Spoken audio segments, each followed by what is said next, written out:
नहीं, जहरी खाना मगर दिल लगाना नहीं।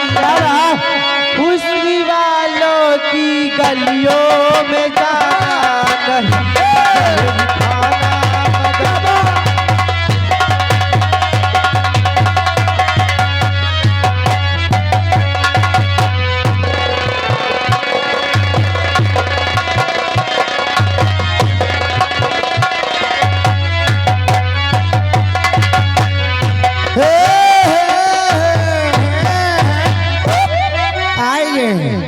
रामदास ग्राम हमारे भाई साहब सूची के निवासी जी। रामदास भैया ग्राम सूची निवासी है। इन भैया की तरफ से 50 की नोट से शानदार 21 रुपए, शुक्रिया। 21 रुपए का इनाम हमारा मैडम जी। और गाने की फरमाइश से अमवा महुआ के झूमे डलिया लगाइए फरमाइश। अरे अमवा महुआ बात झूमे डालिया, क्या बात है। ओ अमवा महुआ के झूमे डालिया, तानिता काना बलामू वह हमारी ओरिया।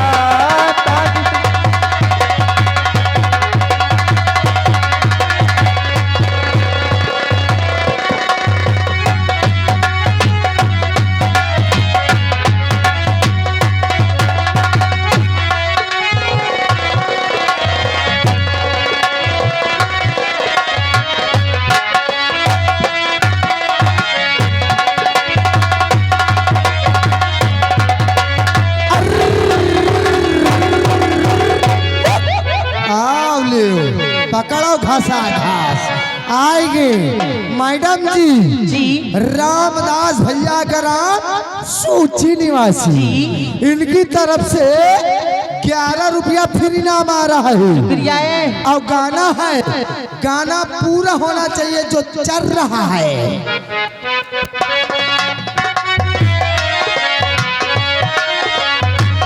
अमवा बाउली गईले बाहुआ कुचाई गईले,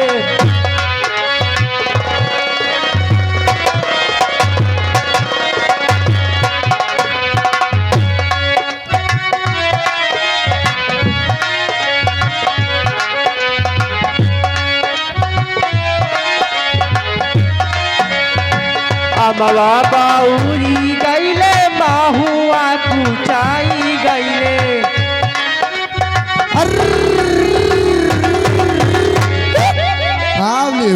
आगे जय कुमार के बाप रमेश